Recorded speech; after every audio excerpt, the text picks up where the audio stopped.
let's talk DraftKings Sportsbook. And I want to talk about the in-season tournament. Yeah. Early impressions. I got to call Friday's game in Milwaukee against the Knicks. Early impressions from you as a fan. What do you think? So I'm a fan of the tournament. I'm happy that it's happening. I have a question. I have my own comments on this. I have a question before we get into the basketball. I want to know what your favorite and least favorite court is. Because that was the first. Yeah. I think I was not appreciating enough how fucking crazy they were going to look. And Friday night came, and well, here's the what thing. Is happening? My impression of the court in person, like I walked out on the court to get in the booth and do the pregame stuff and check my talk back. Yeah, in Milwaukee. And like Milwaukee's court, relative to the other 29 teams, is pretty tame. It's just a variation of the Cream City court, essentially. So it was pretty tame. Obviously, not all the teams have played on TV yet with the courts. We've seen pictures of all 30. Of the teams that played, the two that really stood out that I'm like, these are awesome. The Indiana Pacers. The Pacers one is awesome. The Pacers one is really cool. With the lightish royal blue and the yellow streak. Come on, man. It kind of looks like it's it's like on a boat or something. Like it doesn't even fit with Indiana. And then I liked I watched the fourth quarter of the OKC game, and that was awesome. Yeah. Love the OKC court. That was great. The SAC one is beautiful. Yeah. The SAC one is beautiful. The Portland one weirdly works, even though it's red, which I was going to say the Bulls is my least favorite. You like the Portland one, but because the Portland, you like the Bulls one. Of course, you like the Bulls one. No, I don't like the Bulls one. I hate the Bulls one. I think the Bulls one looks like it's like a court in hell. Like it's because it's all red. It's all red, and the Portland one has Rip City on it. It has like red elements, but it's not. So I feel like that. The other one, did you see the Pelicans one? Yeah, I liked it. You didn't like it? No. It's just purple doesn't work. Purple doesn't work. I will say though, I guess what do you think about this? I like the idea that they're doing this in general though, because it's very controversial. I think it does get people talking and differentiating between these games, because I don't know otherwise how fans are going to notice the difference. Right. I like the play from the NBA here. I'm actually, we talked a ton about the tournament on the broadcast. I think RJ's opening comment in the intro is so spot on. He said something along the lines of, hey, America, welcome to something the rest of the world is very familiar with. Because in leagues, in a number of sports across the world, this is normal throughout a calendar year. Good on the NBA for trying it. My other point, which is a point I've made frequently over the last 7 to 10 days, these pool play games, the group play games, they count. They're regular season games. They count twice, essentially. You add the court, you add the home team rocking the city jerseys. I love the feeling as a player of like, this is an event.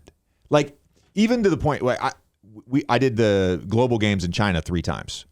Going over there and like playing in front of those fans, the events around just being there, like you get up for that stuff. If I did a preseason game at home versus going and playing in China, in Shanghai or Shenzhen or wherever, like there's a big difference. There's energy.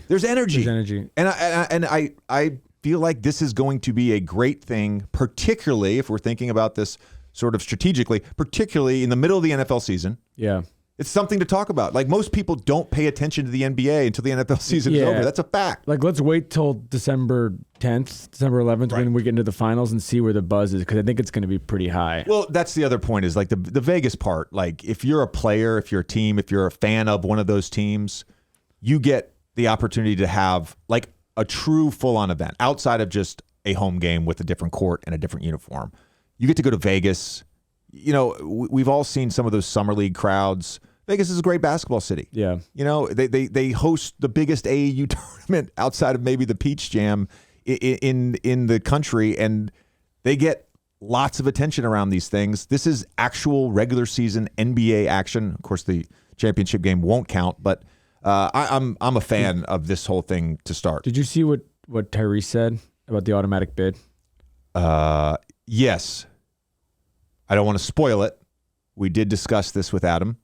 We'll let Adam put it in his words. That's the fast forward if you want to. But we talked to him around just the incentives around the in-season tournament. The other court I like, which we haven't seen yet, San Antonio Spurs. I'm a fan of that court. Very curious to see what it looks like on camera.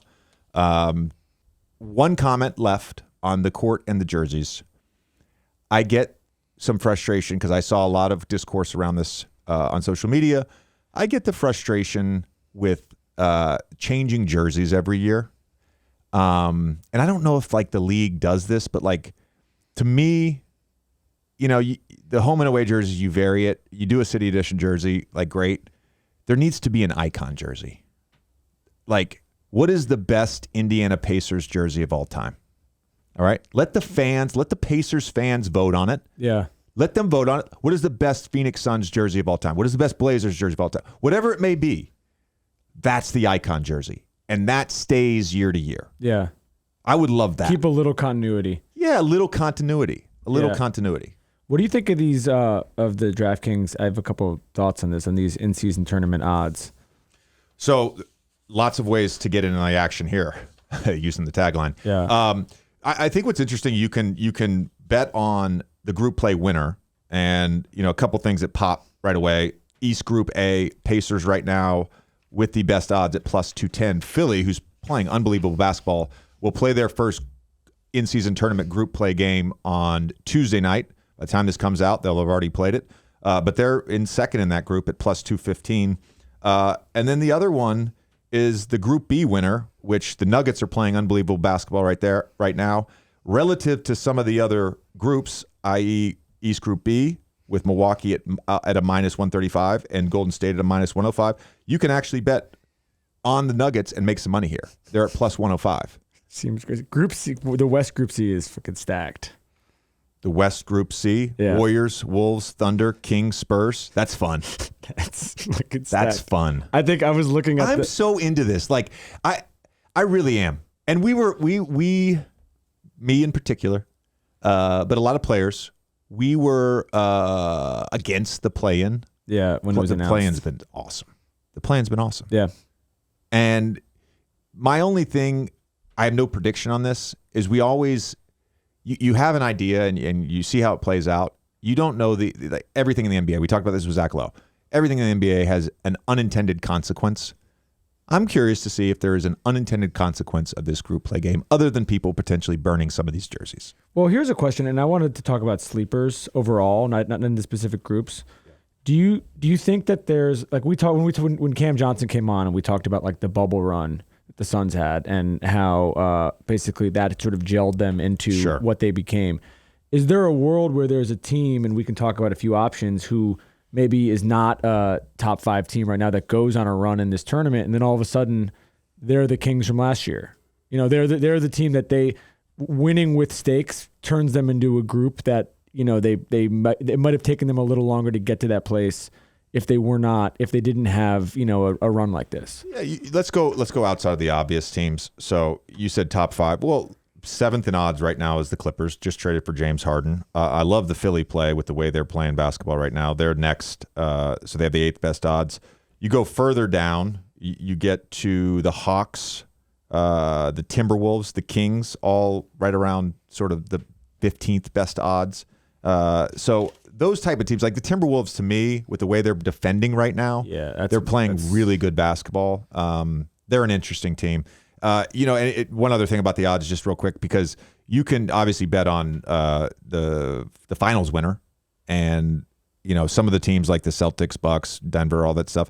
You're not getting like necessarily great odds, but on the in-season tournament winner, I mean, the Nuggets and the Celtics have the best odds at plus 750. I was wondering. You got action. I was wondering why the Timberwolves were so low, but I'm now thinking about it. It might just be because of that group. Yeah, because you're betting of who they have to sort of play in this thing. And look, I think if you're looking at it, from a product standpoint, if you're a viewer and you're watching these games, the Knicks games are never pretty, but we got a great game Friday night. Yeah, right. Second game was great. That OKC Golden State game was awesome. We're getting competitive basketball. And truthfully, since, probably the last week, in the build-ups up to some of this, and you go across the league and the players have been asked about this stuff, the active players, they all seem genuinely excited about it. And so if you have buy-in from the players, you're going to get a good product and a good result. What about the Magic at plus 4,500? To win it all? I'm good on that. No, I don't need to spend money. Want a deep sleeper. I want to like that. Scared money don't make money. But that would be amazing. It would be amazing money. if a team like the Magic won it. Yeah. The Magic have had a great start to the season, and I'm not saying the Magic are going to win it. I don't think they're going to win their group, but I'm saying like that to me is best case scenario is the Magic or the Timberwolves winning. I can't wait. I'm just Boston's probably going to win. Boston or Denver are probably going to win. I think that's a fair assumption. But I'm saying it would be great for this if one of those teams did not. I think those teams are going to be playing in the finals, but it would be great if there was a random team like OKC or Orlando that went on a run and won it. I think what's cool about the way they did it at the beginning of the season, if you think about this, so you have the teams who potentially like just made trades, right? The Bucks, for instance. Obviously, Celtics made a trade right before the season as well. Clippers, all that stuff. But by and large, you have like the build up from September preseason, training camp, NBA preseason, early season teams trying to figure out their rhythm, and like there's this like marker. The in-season tournament winner, that's a marker, right? That's a thing. And then you get further on, you get into January, everybody wants the All-Star break to come, and then there's the trade deadline, and then teams try to figure it out after the trade deadline. Then you get to the play. So it's almost like it's this own separate part of the season that hasn't existed before. Yeah. Where you're playing for something. I love it. And you look back, and you could look back and be like, oh, this team won the in-season tournament, and then they cratered in March and in April and ended up in the play-in. That was it. They just wanted the $500,000 and then they bailed. I like that the Heat are plus 1,800. It's like the Heat, playoff Heat, has seeped into the betting of in-season tournament. They're above teams like Minnesota and Dallas that have played great. Before we get to Adam, real quick, because I'm at Knox and Kai's flag football game on Saturday. Kai played first. Two picks and a touchdown, 6 catches, balled out. And then Kai, by the way, had 15 points. I coached him yesterday morning. He had 15 points. 15 of his 17 points, hit the game winner with a minute to go. God, kid's an athlete. Anyways, I'm at these flag football games, and all the dads are like, I just don't understand the in-season tournament. And I'm like, well, a quick Google search can explain it in about 30 seconds. Do you not understand it, or do you not want to understand it? Because it's very simple. It's very simple. We took the records from last year. We divided the conferences into 3 groups. Obviously, there's 15 teams in each conference, so 3 groups of 5. Everybody plays everybody else, so there's 4 group play games over the next 4 weeks. The winners of each group, that's 6, go to the quarterfinals. The teams with the next 2 best records, one in each conference, goes to the quarterfinals. Then you play those seedings, right? The 4 teams that win, they go to the finals in Vegas, all right? Semifinals, finals. Finals doesn't count towards the regular season. Everything else counts towards the regular season. It's that simple. Did you say it this calmly to the dads, or did you raise your voice? No, I told all the dads I'm trying to watch my kid play. Can you please, just hit a quick Google search? Leave me alone. In-season tournament explainer. It's very quick. I did that in 30 seconds. All right. If you have any other questions, please leave them in the comments. All right. This has been our DraftKings Sportsbook segment. Basketball is more fun when you're in on the action. Download the DraftKings Sportsbook app now and use code JJ. New customers can get $200 in bonus bets instantly for betting just $5. Only on DraftKings Sportsbook with code JJ. The crown is yours. Gambling problem? Call 1-800-GAMBLER or visit www.1800gambler.net. In New York, call 877-8-HOPE-NY or text HOPE-NY 467-369. In Connecticut, help is available for problem gambling. Call 888-789-7777 or visit ccpg.org. Please play responsibly. On behalf of Boot Hill Casino and Resort, Kansas, 21 and over, age varies by jurisdiction. Void in Ontario. Bonus bets expire 168 hours after issuance. See sportsbook.draftkings.com/basketball terms for eligibility and deposit restrictions, terms, and responsible gaming resources.